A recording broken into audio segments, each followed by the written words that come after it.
Nick Sirianni, who you saw a lot off the top of the show there, agreeing to a multi-year contract extension with the Eagles. After leading the team to a Super Bowl, Sirianni's proven he's the right man for the job. The Eagles rewarding him with a long-term deal. Certainly, if you know the story, the journey of Sirianni, it's pretty remarkable. He has been very successful with the Eagles.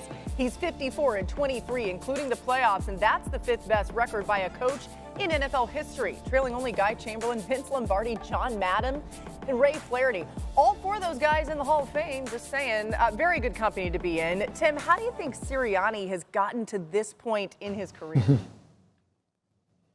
Well, I think first and foremost by being himself, because I think a lot of people would look at the way he does things and maybe say, look, that's not, what a head coach should do, or not what a head coach should do in Philadelphia. But he's been himself, and then he's putting good people around him. Obviously, Howie Roseman has done an excellent job with the personnel in Philadelphia. There's been coordinator change. He's done an excellent job of, with some hiccups, managing through that. And so I think when you do that, you give yourself a chance to be successful as a head coach. He's done that. And you think about what he's accomplished. Just to be very fair to Nick Sirianni, Andy Reid was an amazing coach in Philadelphia. Was never able to win a Super Bowl. Nick Sirianni has been able to do that. And so I think when you put it kind of through that lens, the reward of this contract, and also the expectation that he's got an opportunity to continue there in Philadelphia, where it is not easy to please people, he's done an excellent job. Yeah, and my take on it is, why shouldn't he get paid? Why shouldn't he get an extension? Everyone else did, and everyone else who has won in the NFL does get that reward. Now, truth of the matter is, Nick Sirianni wouldn't work with every locker room, and Nick Sirianni might not work with every team, but he's Philadelphia's guy, and in that building, they respond to him. The local media had their way with him for the first couple of weeks of last season. There was talk after a win in Cleveland in the local Philadelphia airwaves that Sirianni should be removed, should be fired. They respond with that incredible rip on their schedule of just winning all those games in the regular season and then just trashing everyone in the playoffs. Bottom line is this: Sirianni coaches the Philadelphia Eagles as well as anyone could possibly coach the Philadelphia Eagles. If you were to drop him in the LA Rams locker room, would it be the same? I don't know. Kansas City? I don't know. Minnesota? Who knows?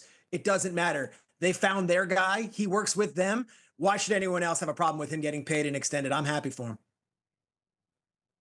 I think you can also point to specific things that he does with this roster that he deserves credit for. I think sometimes we look at the Philadelphia Eagles and we say, well, this is Howie Roseman's success story. He built an all-star team, essentially, and that's true. But those players come with their own set of challenges. There's been conflicts on the sidelines. We've seen them happen. He is a player's coach, and those players in particular respond to him. He's also managed through adversity. Tim alluded to this. The Philadelphia Eagles, this time last year, we were all talking, everybody was talking about whether or not Nick Sirianni would keep his job. The fact that he rode through that, oversaw the changes at coordinator, came out on the other side and won a Super Bowl, is absolutely a testament to what he's done there. And then finally, I'll say one more thing, just in terms of his contributions, the aggression he's shown as a game manager. Yes, it is easier to go for it on fourth down aggressively when you have the tush push, which is going to be a hot topic this week. And maybe he's going to have to see what life is like without it. But not every coach would have been as aggressive as Sirianni's been from the very beginning in Philadelphia, and he deserves a ton of credit for that as well. Elsewhere in the NFC East, let's talk about some of the buzz in Dallas as the Cowboys kick off OTAs today. Now, after falling short yet again in the playoffs, the Cowboys looking to George Pickens to bring a new edge to their offense. Here's what CeeDee Lamb had to say about Pickens' role in the offense. This is CeeDee talking, not me, but I'm going to have to say it like CeeDee. Lamb said, "We both won. It ain't no A, B, none of that. It's one. You look over there, you see one. You look over here, you see another one." So what you got to do with that? Basically, he's saying they're both really good. All right, aside from acquiring Pickens, the Cowboys also brought in Dante Fowler Jr., Solomon Thomas, Javonte Williams, and Miles Sanders as free agents. Then they had a great draft. They got Tyler Booker, who's expected to start at right guard. That's key. Pass rush specialist Donovan Ezeraku, corner Siobhan Ravel Jr., and running back Jaden Blue out of Texas. It's a who's who when it comes to the draft and some of these great additions that they've made in the offseason. So that's big. But when we talk about all these things, I think the main one, right, is George Pickens. So, Peter, what do you make of those comments from CeeDee Lamb about both of them kind of being ones? I loved it. And I'll say this. I've spoken to Cowboy sources over the last 2 weeks since that trade has been made. It makes a lot of sense when you talk to them bringing in Pickens. He's 24 years old. He hasn't even scratched the surface of what he can be. He's going into the final year of a contract, so he's going to be motivated financially. And there's this albatross around his name that he's this like cancer in the locker room where they don't see it that way. And they've spoken to people in Pittsburgh. Now, is there immaturity? Of course.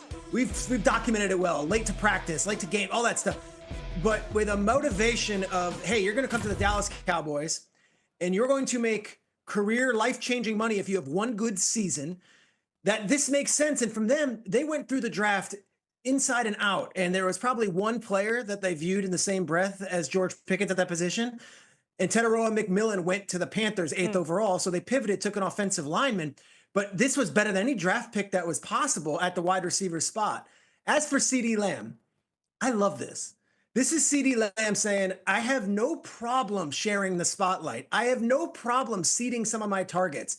CeeDee Lamb had 73 more targets than the next leading wide receiver in Dallas last year. He's probably looking at this as relief. And you know wide receivers, they could be prickly, they could want their balls. In this case, CeeDee Lamb showing a lot of leadership saying, no. It's the two of us. It's not just me and then him. I love this on all fronts. And if I'm a Cowboys fan, whether it was said in May, June, July at a Kyler Murray softball tournament or what, I like having this out there and CD saying, you know what, we're going to do this together. Yeah, CeeDee Lamb also was dealing with injury last year. He was banged up. He kept feeling like he had to go out there because there was literally no one else. Mina, how much of a matchup nightmare do you think this wide receiver duo can be with George Pickens and CeeDee Lamb for opposing defenses? It completely changes the way defenses play the Dallas Cowboys, which, to Peter's point, certainly helps CeeDee Lamb. But to put what he said about them being both number ones in perspective, last year, when defenses played single high coverage, CeeDee Lamb, who was, for most of the season not playing with Dak Prescott, finished 4th in receiving yards per game. George Pickens was 8th league-wide. So they have 2 top 10 receivers versus single high. Defensive coordinators aren't stupid. They are not going to face a lot of single high coverage this year, and you can see how that helps everyone. They face more 2 high shells. It opens things up underneath because you get lighter boxes for the run. You get to call a more balanced offense. You just see a trickle-down effect not only for Lamb, but for the other receivers, the tight ends, and the run game as well. So I think the net effect for everybody is going to be positive.